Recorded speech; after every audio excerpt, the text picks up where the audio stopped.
तो कौन कौन से आईटीसी हमें अलाउड नहीं है 17(5) के, रिवाइज कर रहे थे हम। पहला था मोटर व्हीकल, ठीक है, इसकी भी एक्सेप्शन कुछ एक्सेप्शन निकल के आएंगी, वो ठीक है, हमने देख ली थी कौन कौन सी एक्सेप्शन थी इसकी। एयरक्राफ्ट और वेसल के केस में भी उसी तरीके की एक्सेप्शंस थी, राइट। हमने उससे और साथ में क्या क्या देखा, इंडिविजुअल रिलेटेड सर्विसेज, इसको हम क्या कहेंगे, पर्सनल नेचर की जो सर्विसेज थी, वो भी हमने देखा कि पर्सनल नेचर की होंगी, वो भी जो है अलाउड नहीं रहेंगी। इसके बाद हमने वर्क कॉन्ट्रैक्ट सर्विसेज देखा, लेकिन अगर सेम नेचर की आउटवर्ड सप्लाई है तो वहां पे अलाउड हो जाएगा, अदरवाइज नहीं थी। कंस्ट्रक्शन ऑफ इमूवेबल प्रॉपर्टी के केस में भी हमने कंस्ट्रक्शन की भी देखी कि किस तरीके से इसमें जो है रिस्ट्रिक्टेड आईटीसी रहेगा। इसके अलावा अगर हम बात करें तो कंपोजिट स्कीम जो है सेक्शन 10 ऑफ सीजीएसटी एक्ट, इससे रिलेटेड जो है आईटीसी भी सेक्शन 17(5) में रिस्ट्रिक्ट होता है, और इससे रिलेटेड आईटीसी भी हमें अलाउड नहीं होता। कंपोजिशन स्कीम से रिलेटेड हमें अपने जेब से जो है इसके ऊपर टैक्स पे करना होता है, और आईटीसी हमें नहीं मिलता। नॉन रेजिडेंट के बारे में भी हमने पढ़ा कि नॉन रेजिडेंट पे भी को भी क्रेडिट नहीं मिलेगा, लेकिन इसकी क्या एक ही एक्सेप्शन थी कि इसको जो है इम्पोर्ट के ऊपर जो इसने आईजीएसटी पे करेगा, उसका क्रेडिट इसको अलाउ हो जाएगा। इसके बाद पर्सनल कंजम्पशन में भी हमने देखा, पर्सनल कंजम्पशन की अलग से मेंशन कर दिया गया था नीचे कि पर्सनल कंजम्पशन का जो है वो सारे भी अलाउड नहीं होंगे। इसके अलावा हमने देखा goods loss, stolen, destroy, gift, free sample, ये सारे भी ऐसे केसेस में भी जो है इनसे रिलेटेड जो इनपुट टैक्स क्रेडिट होगा वो भी अलाउ नहीं होगा। और लास्ट में हमने देखा कि हमने सेक्शन 74 और सेक्शन 129, 130, इन सेक्शन के तहत अगर हमने टैक्स पे किया है तो इन इन केसेस में कौन कौन से केसेस थे, हमने तीनों केसेस देखे जहां पे हमने फ्रॉड किया, उस केस में टैक्स पे किया है, या फिर हमने ई वे बिल के बिना ही मूवमेंट कर दी, या फिर हमने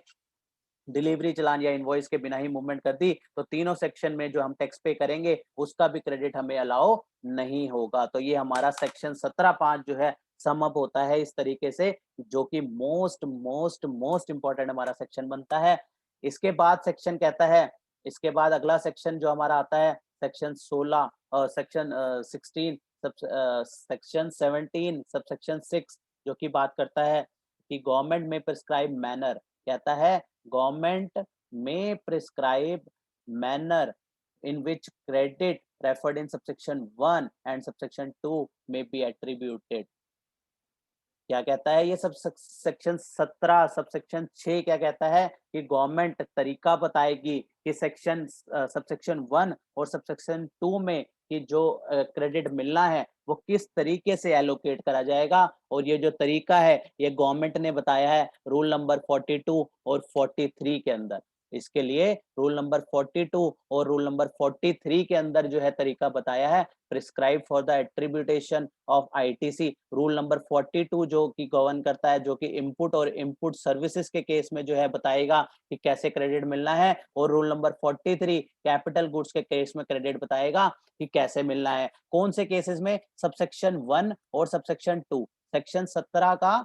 सेक्शन 17(1) और सेक्शन 17(2) के केसेस में किस तरीके से क्रेडिट मिलना है। सेक्शन 17(1) क्या बात करता था, वो कहता था कि बिजनेस से रिलेटेड जो उनसी जो आईटीसी है वो अलाउड करेंगे, और पर्सनल नेचर का जो है वो अलाउ नहीं करेंगे। सेक्शन 17(2) क्या कहता था, वो कहता था टैक्सेबल वाले से रिलेटेड जो है उसका आईटीसी अलाउ करेंगे, और जो एग्जेम्प्ट वाला पोर्शन है उससे रिलेटेड अलाउ नहीं करेंगे। ध्यान है ना। तो इसको किस तरीके से इसकी एलोकेशन होनी है और कैसे इसको फर्दर इनपुट और इनपुट सर्विसेज के केस में रूल 42 बताएगा, और कैपिटल गुड्स के केस में कितना मिलना है कितना नहीं मिलना,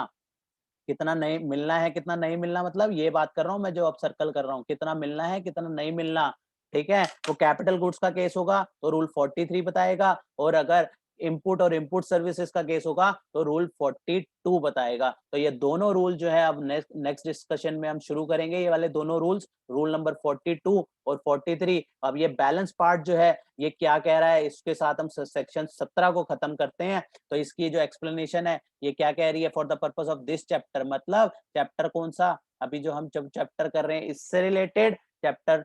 और चैप्टर नंबर 6 से रिलेटेड जो अगला चैप्टर हम रजिस्ट्रेशन का करेंगे, इस दोनों चैप्टर से रिलेटेड जो प्लांट एंड मशीनरी जो वर्ड यूज करा गया है इन दोनों चैप्टर्स में, जो ये चैप्टर करंट चैप्टर जो हमारा चल रहा है, और जो अगला चैप्टर जो हमारा है उन दोनों चैप्टर में रजिस्ट्रेशन में प्लांट एंड मशीनरी का क्या मतलब रहेगा, means apparatus equipment and machinery fix to the earth, जो कि machinery fix to the earth है, राइट, वो by foundation of structural support and they use in for making an outward supply. ऐसी plant and machinery जो कि embedded to earth कहेंगे हम उसको, कि ड्रिल कर दी एक तरीके से, मतलब machinery fix to the earth है, तो उसको क्या कहेंगे, प्लांट एंड मशीनरी कहेंगे। लेकिन इनकी कोई एक्सेप्शंस हैं, क्या क्या एक्सेप्शंस हैं, इसमें लैंड एंड बिल्डिंग को कवर नहीं करेंगे, अदर सिविल स्ट्रक्चर को कवर नहीं करेंगे, कोई टावर लगा है तो उसको हम प्लांट एंड मशीनरी नहीं कहेंगे, कोई पाइपलाइंस अगर जा रही हैं led outside the factory premises, तो इन सबको हम प्लांट एंड मशीनरी नहीं कहेंगे। अदरवाइज जो कि परमानेंट, जो कि अगर हम कहें machinery fix to the earth है और बाय फाउंडेशन और स्ट्रक्चरल सपोर्ट जो है करी गई हैं, तो उसको जो है इन दो चैप्टर के लिए, ये करंट जो हम चैप्टर ये वाला पढ़ रहे हैं और इससे जो अगला चैप्टर है, जो हम चैप्टर इनपुट टैक्स क्रेडिट का पढ़ रहे हैं, इसमें जहां जहां प्लांट एंड मशीनरी यूज हुआ है वर्ड, और जो अगला चैप्टर रजिस्ट्रेशन वर्ड में, रजिस्ट्रेशन वाले चैप्टर में वर्ड यूज होगा प्लांट एंड मशीनरी, इन दोनों के लिए जो अर्थ है वो यही निकल के आता है, machinery fix to the earth. और उसकी एक्सेप्शन क्या है, लैंड एंड बिल्डिंग नहीं मानी जाएगी, टेलीकॉम टावर नहीं माने जाएंगे, पाइपलाइन नहीं मानी जाएगी, राइट। तो ये सारी हमारा इस तरीके से सेक्शन 17 जो है हमारा पूरा होता है यहाँ पे,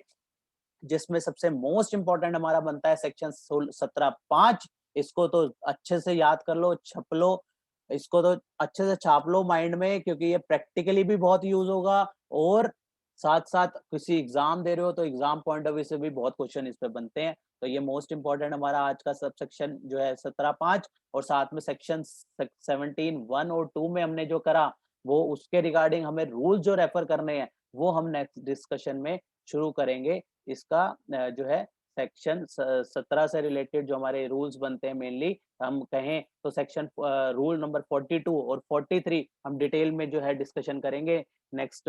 डिस्कशन में, जहाँ पे हम इससे रिलेटेड काफी सारे एग्जांपल्स भी कवर करेंगे कि कौन कौन से केसेस में किस किस तरीके से जो है हमें रूल फॉलो करने हैं।